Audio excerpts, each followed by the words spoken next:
Good morning, everyone. Welcome to Coffee with Coach Keish. Thank you so much for your patience. To say I had technical difficulty this morning would be a gross understatement. But I'm so grateful to be here in this moment as we all brew a life that we will love, right?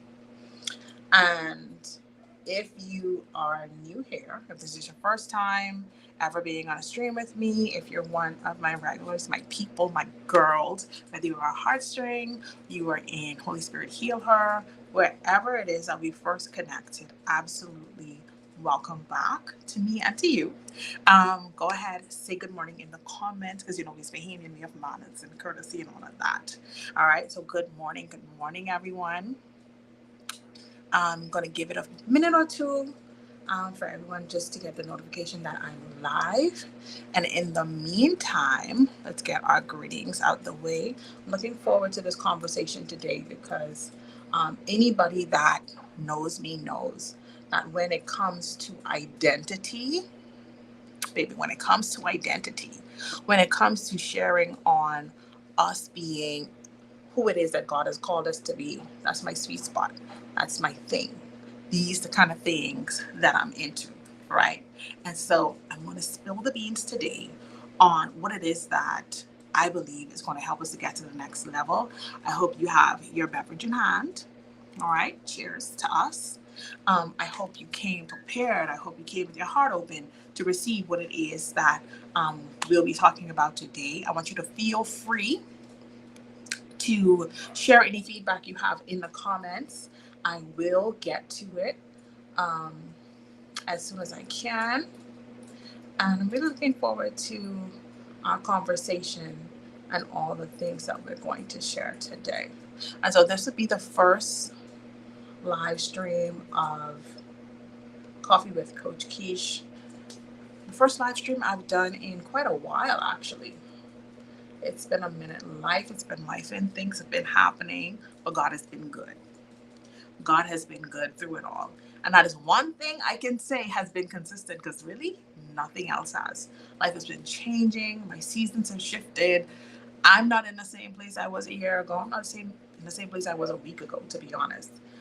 But I'm really looking forward to talking about the evolution of identity and the sacredness of self regard.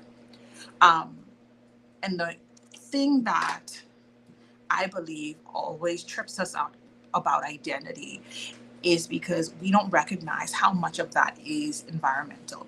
We don't recognize how much our environment, our connections, the people that we spend time with influences the way that we see ourselves, the way that we see God, right? So we cannot disconnect our identity from our environment, from the places that we occupy, and from the people that we come into agreement with. And whether we want to acknowledge, believe it, or view it that way or not, every relationship is an agreement.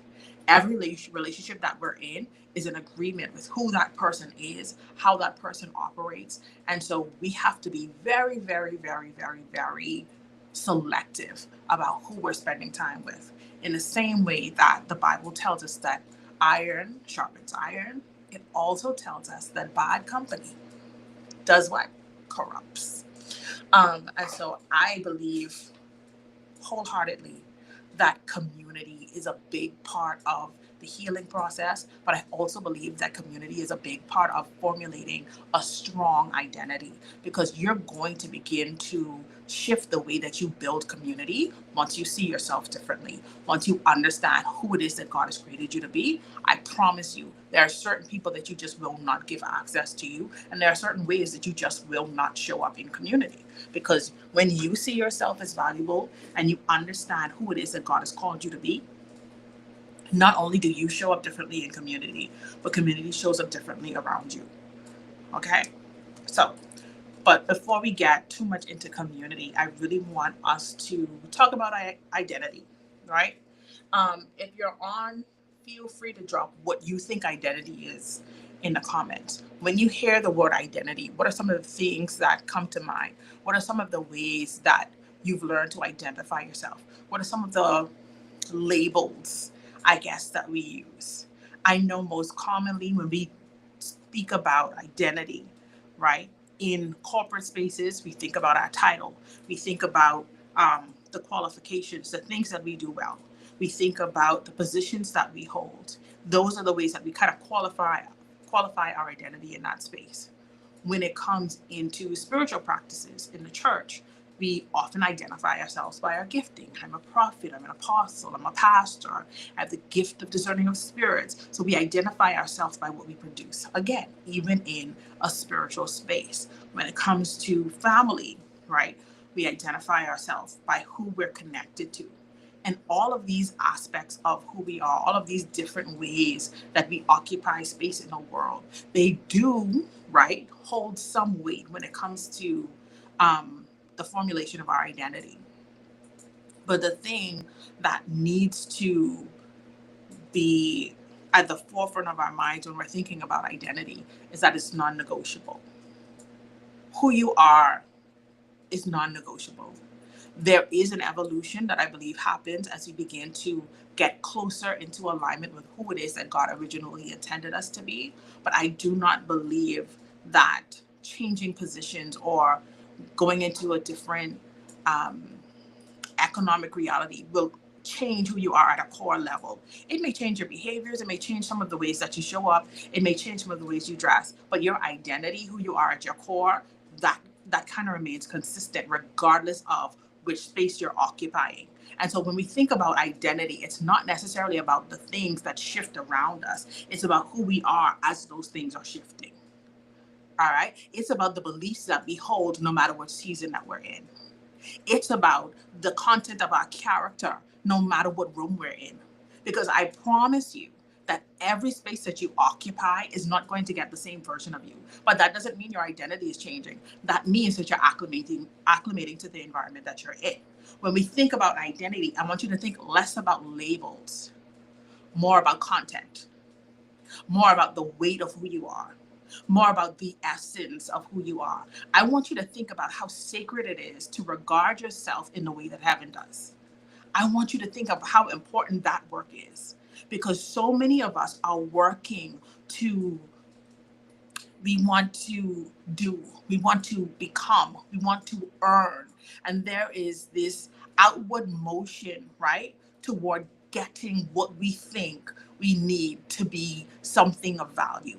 There's all this movement toward what we believe we need to produce in order for people to see value in us. But when the conversation shifts to identity and we understand what that means, there are certain qualifiers, right? Your identity cannot be something that is taken away when you're not mobile. If today or tomorrow you could not produce the thing that you're best at, if today or tomorrow I couldn't speak, I promise you, I'm still me. I'm still me. I still understand at the core, at the essence of who I am. Without a voice, I'm me. Without a platform, I'm me, been me. And for you, it holds true. There are so many indicators of who we are. And I want you to think about the things like the ways that people describe you. I want you to think about what happens almost by default. And that's not to say that um, there aren't other factors involved, right? We all have trauma. We all have things that influence how we show up in the world. All of us. Nobody is exempt. Nobody is at a place where they are untouched by some form of trauma, some form of adversity that may impact their capacity to show up in the fullness of who they are. But if at the very core of who you are, there is not some level of stability, you will always struggle with your well being. You will always struggle with showing up for yourself because that cannot be negotiable. Your identity, your regard for self cannot be negotiable. There are some things that you just have to stand firm in. There are some things that you have to just be sure about. And there are some ways that you just have to make sure that your life aligns with who it is that you say that you are. That's not about striving. That's not about doing. That's about being. That's about existing in alignment with heaven's agenda for you. That's about existing in alignment with heaven's opinion of you, who God says that you are, right? So when you think about describing yourself, I want you to think less about labels, more about the content of your heart, more about the things that you are passionate about, more about the ways that you show up authentically when there's not an audience. Your kindness is an aspect of your identity. So whether or not there is a reward for that, that's who you are. That's who you are. That's who you are. Your love for people and your willingness to lighten up a room and to make sure that people that are around you feel connected, feel grounded, feel your warmth, that's not a performance. That's an aspect of your identity.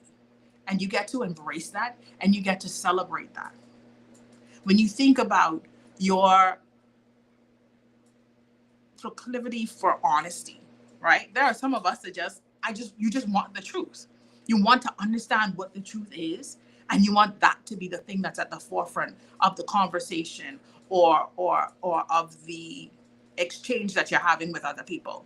When honesty is a core principle, it comes back to your core values. So those things, that content, the content of who you are is always going to be more important than the labels that you hold, because you can be in a very prominent position and the content of your heart does not hold up well. And we see it all the time where people ascend to great heights and, they're in a place where they're very visible. They're in a place where they, hold these titles and these accolades. But the way that they're operating, there's this incongruence between their identity and the title that they're holding.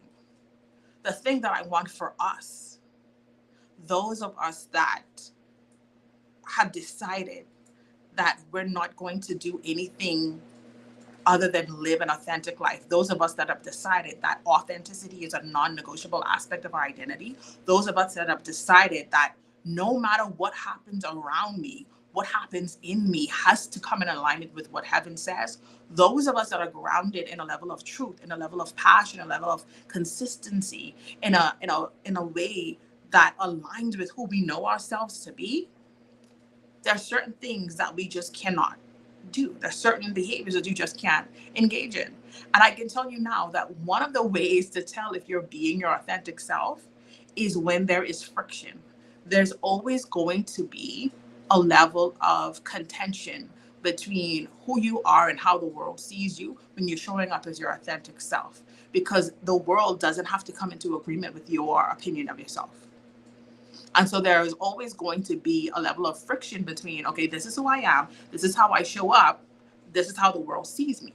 And so you may experience things like people saying, you think you're better than people, or she thinks she's all that, or ever since, he did this, he thinks this, right? So a lot of times the noise around you, don't be distracted by it, first of all.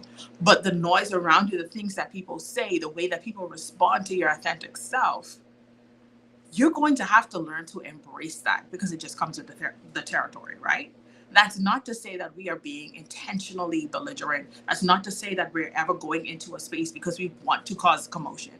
But when you are existing in the fullness of who you are, there's just going to be people that do not have high regard for that. There are just going to be people that may not have come to that place in themselves and cannot hold space for the fullness of who you are. That doesn't mean that you stop. That doesn't mean that you shrink back. It may mean that you need to move from that room and go to a place where God has aligned you to be. But I promise you, nothing that happens in the world is a sign that you need to be less of yourself.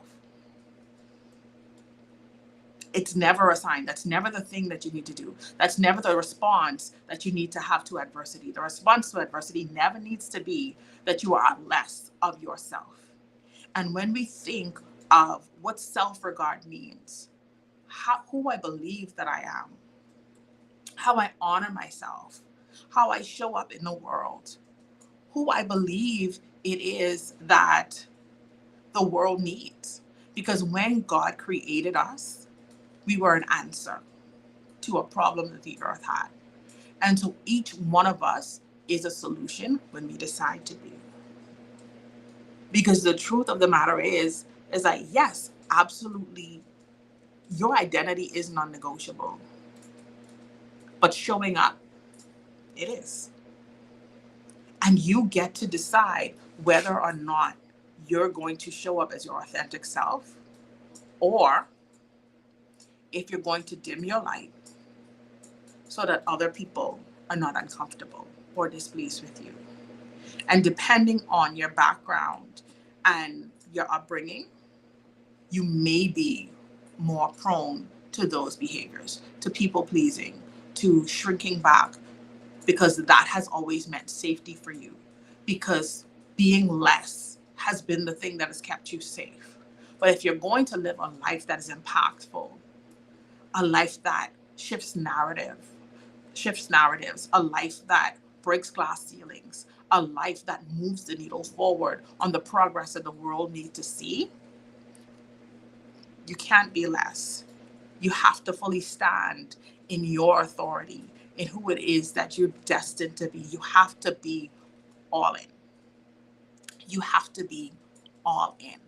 And so this morning, what was really important for me was to send out a clarion call, right? To those of us that have been hiding, for those of us that have been shrinking back, for those of us that have felt this chafing up against who we believe ourselves to be and our current circumstances.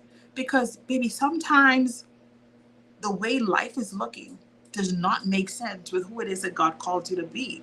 And we see that so much, not just in history and in culture, but we also see that in the Bible. And so I want us to think of figures like, who can I say? Oprah Winfrey, right? Now, the way that she grew up and the circumstances that she grew up under, she was always Oprah. She always had the influence that she had. She always had the capacity for it. And it may not have been able to show up in that environment, but that doesn't mean it wasn't there. But as soon as the opportunity came for her to be who she had always been, as soon as she was in the environment for her to fully become who it is that she was meant and destined to be, now the world had to pause and take note of that. In the Bible, we see where, we love the story of Joseph, but the truth of the matter is, he was a dreamer at home. He always had dreams. God was always speaking to him. That isn't something that only happened in Pharaoh's house. That's not something that only happened when he was in the land of Egypt. That's something that he had. It was always present in him. He always had the capacity for wisdom, for strategy, and for dreams and interpretations. He always had those things. And so you may be in a place where you possess all of these things, but it's like you looking around and you're in a pit and it's not making sense. Because God, you're telling me that I'm the apple of your eye, and you're telling me that I'm the head and not the tail, and the lender and not the borrower. You're telling me all of these things, but my circumstances are telling me a different story. And there's something that happens in that chafing between the reality of where you are and the reality of who you are until they line up. And that is the point of contention that brings us into growth. That is the point of contention where we have to make a decision. Because I promise you, you can decide to show up as your full self, or you can decide to shrink back. Because I promise you, if Joseph had decided to shrink back, to stop interpreting dreams, to stop operating in the level of wisdom that God had called him to, if he had shut his mouth in the prison, we would have never seen his story unfold the way that it did. But identity is something that we decide to embrace. It's non-negotiable, but you choose whether or not that you're going to step into it fully. And I do not want you to be satisfied with living half a life. I do not want us to be satisfied with living okay, with being in okay circumstances when there's more for you. When who you are demands more, you need to embrace it and make the decisions that will help your life to line up in a way that shows exactly who you know yourself to be. And so it's okay If in this moment, if in this season of your life, the circumstances don't line up, I promise you they will. They will. That part is inevitable. If you keep being who you're meant to be, then things around you have to move. If you keep operating the way you're meant to operate, if you keep operating at the level of integrity, at the level of honesty, at the level of good character that you're meant to be, then everything around you will begin to line up. Because the most important thing is not where you are, the most important thing is who you are. Because God can change your location in a moment. But the work that He does in our heart, that's the real work. Changing and shifting hearts that have been hardened by the world around us, hearts that have been hardened by hurt and pain and betrayal and all. That's the hard work. The hard work is the hard work. Changing your location, your circumstances, and your financial situation, small things. Small things. And we see this theme playing out in so many instances in scripture, because we look even at the Israelites as they're coming out of Egypt, right? God shifted their location in a moment. One moment they were slaves, and then He's like, okay, tell the Egyptians, give you gold, give you these things, and go. They went, Red Sea opened. We know the story. But God changed their location and their circumstances almost instantly. But the work to change their heart took a generation. The work to change what it is that they believed about themselves and who they believed themselves to be, that hard work was the hard work. Your circumstances are never the thing that's difficult. It's always us. We're always the problem. And when we recognize that, when we believe wholeheartedly that, look, God can change my circumstances, I don't need to focus on that. I just need to do what He told me to do. I just need to bring myself into alignment, because what's really going to make the difference in the way that you show up when you get to the promised land is who you believe yourself to be and what you give yourself permission to occupy. Because the promised land is there. It is there. It is yours. But when you don't believe you're meant to be there, when you don't believe that you should occupy the land, you won't get in.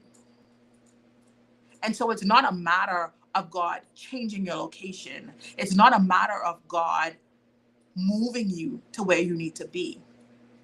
It's always the hard work that is the hard work. And so wherever you find yourself today and you see the situation around you, it looks dire, you don't know how you're going to move forward. You don't know how to make those dreams that seem bigger than anything you've seen come to fruition. You don't know how to make the impact that God has shown you in those dreams, in those moments where He spoke to you. You don't know how to get it done.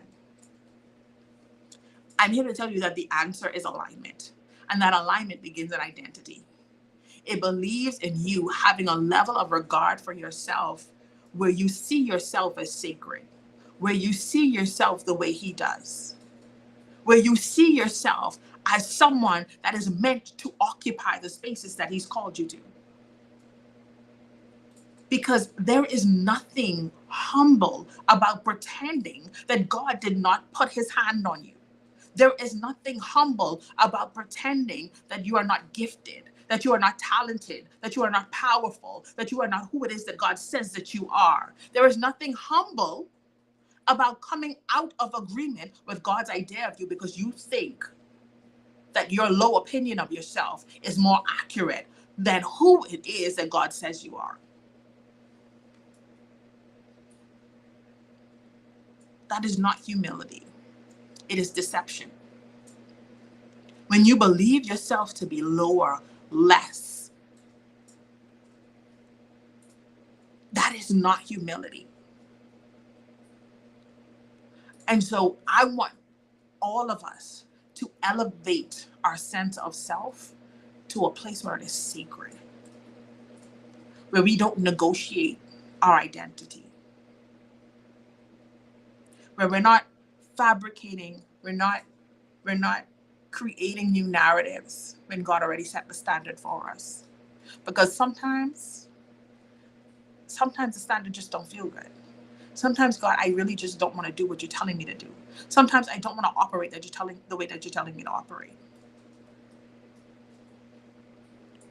But it's a decision that we all have to make for ourselves. You cannot drag someone else into a revelation of identity. I don't care if that's your son, your daughter, your mother, your father, your husband, your wife, your sister, your brother. You cannot drag people into a revelation of self. We have to decide to come into agreement, because God is not in the business. He's not in the business of putting people in a place that they're not suited for. And you don't decide what you're suited for. He already did. Because there are a lot of opinions about who Joseph was when he was in that pit, when he was in that prison. There were people that believed wholeheartedly that he made those advances. There were people who wholeheartedly believed that his cloak was left in that place because he was guilty. He could have given up. He could have said, you know what? This is what they believe about me, so I might as well not even try to be good. I might as well not even. And so many of us have said that. This would be in good get you. This would be in. Cut it out. Cut it out. You don't change who you are because of the circumstances that are around you. You don't change who you are because of the circumstances that are around you. You show up as yourself until the circumstances change. You show up in the full authority that God has given you until your circumstances bow to the power of Yahweh that works within you. You make it bow. You make it shift. Not with force. You don't gotta force it. With your obedience, with your alignment, with your confession. You need to be honest with God about how you feel about your calling. We need to be honest with God about how we feel about the things that He's called us to do. In that place of honesty, in that place of revealing fully the content of our heart in the presence of God, we are able to come to a place where our regard for self is truly sacred, because we're not hiding, we're not shielding parts of ourselves from our Creator. We're fully in tune with and in alignment with who it is that He says that we are. We're allowing Him to fashion, to shift, to shape our identity around His ideas about us. And I know that there are sometimes, there are moments where that is more difficult than others. All of us want to shrink back. Many of us would like to come into agreement with a lesser version of ourselves because it requires less work, because it requires less of us. I promise you, you are not alone in that. All of us have moments and seasons where our faith is wavering, where you're not really sure what to do next. And when you don't know what to do next, when you don't know what to work on next, work on your regard for yourself. Because 9 times out of 10, that's where the disconnection started. And that's where God is going to bring in, that's what God is going to bring into alignment first. Because the circumstances are easy to change. It's always going to be the hard work that's the hard work. But you deserve the effort it takes to live your life full out. You deserve the effort that it takes to be all that God has called you to be. All right? So I hope you had as great of a time as I did today. You are free. I'm going to give a minute or two just to ask any questions that you guys may want to ask. And For those that are going to be joining me next week, I'm going to see you next week at 10. All right. So feel free to ask any questions you may want to ask. It can be about identity. It can be about whatever question you have, honestly. I'm going to give you a minute or two. Be right back.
All right.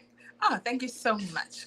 Thank you so much. All right. So I'm going to see you guys next week. If there's anything that you would like us to touch on, if there's any point of conversation that you want us to discuss, unpack, feel free to drop it in the comments. I will take it into consideration, and that may be our topic for next week. I am so excited to be here with you guys. Until next time, I want y'all to live a little, to love a lot, be a blessing.